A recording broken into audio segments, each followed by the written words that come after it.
નાયબ કલેક્ટર દ્વારા થાનગઢ ગ્રામ્ય વિસ્તારમાં સરકારી જમીન પર થયેલ દબાણ દૂર કરવામાં આવ્યા. વિઠ્ઠલ જાગા અલગોતર તથા રાહુલ જાગાની હોટેલ ગોકુલ ગ્રાન્ટેજ હોટેલ ઉપર નાયબ કલેક્ટર ચોટીલા એચ મકવાણાએ ફોરેસ્ટ વિભાગને સાથે રાખી બુલડોઝર ફેરવી નાખ્યું. થાનગઢ તાલુકાના જામવાડી ગામના સરકારી ફોરેસ્ટ અનામતના સર્વે નંબર 6465-1-65-2 તથા 66 વાળી જગ્યામાં આશરે 6 હેક્ટરથી વધારે સરકારી જમીનમાં હતું દબાણ. 12 કરોડથી વધારે રકમની અનધિકૃત દબાણવાળી ફોરેસ્ટ અનામતની સરકારી જમીન ખુલ્લી કરવામાં આવી. આજ રોજ નાયબ કલેક્ટર ચોટીલા એચ મકવાણાએ થાનગઢ તાલુકાના જામવાડી ગામના સરકારી ફોરેસ્ટ અનામતના સર્વે નંબર 6465-1-65-2 તથા 66 વાળી જમીનમાં આશરે 6 હેક્ટરથી વધારે જમીનમાં જામવાડીના વિઠ્ઠલભાઈ જગાભાઈ અલગોતર તથા રાહુલભાઈ જગાભાઈ અલગોતરે પણ અધિકૃત રીતે દબાણ કરી 1 હેક્ટર જમીનમાં વાણિજ્ય હેતુ માટે ગોકુલ ગ્રાન્ટેજ હોટલનું બાંધકામ કરી ઊભી કરેલ હતી. તે હોટેલ ખાલી કરવા તથા પાડવા માટે અગાઉ ફોરેસ્ટ વિભાગ દ્વારા નોટિસો પાઠવવામાં આવી હતી. ત્યારબાદ નાયબ કલેક્ટર શ્રી ચોટીલા એચ મકવાણા દ્વારા પણ આંકોડ નોટિસો પાઠવવામાં આવી. તે પરત્વે હોટલના માલિક નામદાર હાઈકોર્ટનો સહારો લેતા સફળ થયેલ ન હતા. ત્યારબાદ ફોરેસ્ટ વિભાગ દ્વારા જમીન ઉપરનું દબાણ તાત્કાલિક અસરથી દૂર કરવા નોટિસ પાઠવવામાં આવેલ. તેમ છતાં હોટેલના માલિક વિઠ્ઠલભાઈ જાગાભાઈ તથા રાહુલભાઈ જગાભાઈ અલગોતરને અનધિકૃત રીતે દબાણ કરેલું હતું. તે દૂર ન કરતા નાયબ કલેક્ટર ચોટીલા એચ મકવાણાનાઓએ ચોટીલા સબ ડિવિઝન તથા ફોરેસ્ટ વિભાગની સાથે રાખી આજરોજ નીચે મુજબનું દબાણ દૂર કરવામાં આવ્યું. ગોકુલ ગ્રાન્ટેજ હોટેલ, લક્ઝરી બંગલોઝ, વિશાળ પાર્કિંગ, પંચરની દુકાનો, ટ્રક સર્વિસ સ્ટેશન, બગીચો જેમાં હિંડાળાઓ રાખવામાં આવે છે, હોર્ડિંગ્સ, બેનર્સ, ઓડી, અલગ અલગ 11 દુકાનો, આ તમામ અનધિકૃત બાંધકામવાળી હોટેલમાં ખાણીપીણી સાથે ખનીજ માફિયાઓ દ્વારા ગેરકાયદેસર કાર્બો સેલનું ખનન અંગેની પ્રવૃત્તિઓ ચાલતી હતી.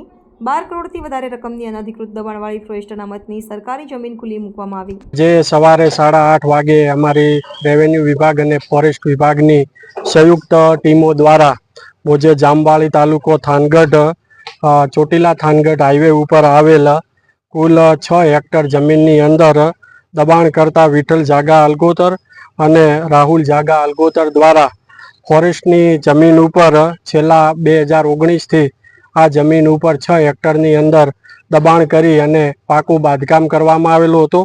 આ પાકા બાંધકામની વિગતે જોઈએ તો સર્વે નંબર 64, 65, 65-2 અને 66 એ સને 2001ની અંદર સરકારના નોટિફિકેશનથી આ જમીન છે એ રિઝર્વ ફોરેસ્ટ તરીકે જાહેર કરવામાં આવેલ હતી. અને આ જમીન ઉપર ગોકુલ ગ્રાન્ટેજ હોટેલ, લક્ઝરી બંગલોઝ, 11 દુકાનો, ઓરડીઓ, પંચરની દુકાનો, પછી હોલ્ડિંગ્સના બેનર્સ, વાહન પાર્કિંગના શેડ, લાઇટિંગના થાંભલાઓ, મજૂરોના રહેણાંક માટેના પાકા ઓરડાઓ, માલ સામાન માટેના hall, common toilet, bathroom, compound wall, fencing જેવું જુદું જુદું જે સ્ટ્રક્ચર એટલે કે પાકા બાંધકામ અંદાજિત 1.5 એકર જમીનની અંદર અને બાકીની જે જમીન છે એ 5.5 હેક્ટર જમીન છે એ ખેડાણ કરી અને વર્ષોથી દબાણ કરી અને આ લોકો સરકારી મિલકતનો ઉપયોગ કરતા હતા. એટલે આજે અમારી આ ટીમો આવી અને આ દબાણને એ દૂર કરવામાં આવેલ છે.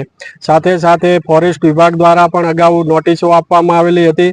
તેમજ અમો દ્વારા પણ the Gujarat public premises eviction of illegal occupant act 1972 મુજબ નોટિસ આપવામાં આવેલી હતી. આ નોટિસની વિરુદ્ધમાં નામદાર હાઈકોર્ટની અંદર પણ ગયેલા હતા. નામદાર હાઈકોર્ટ તરફથી પણ કોઈ રાહત મળી ન હતી. ત્યારબાદ ફોરેસ્ટ વિભાગે ફરીવાર પણ આ દબાણને ખાલી કરવા માટે વારંવાર તક આપવામાં આવેલ હતી. તેમ છતાં આ દબાણ છે એ ખુલ્લું કરવામાં આવેલ ન હતું.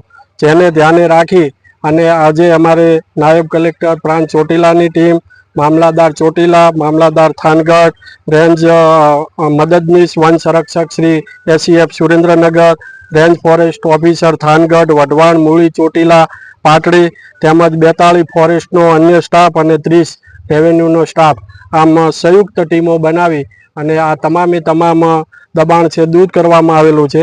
અને જેની અંદર 2.75 કરોડનું બાંધકામ અને 10 કરોડની ખેડાણવાળી જમીન એમ મળીને કુલ 12 કરોડ ને 75 લાખનો સરકારી જમીન છે આજે ખુલ્લી કરવામાં આવેલ છે.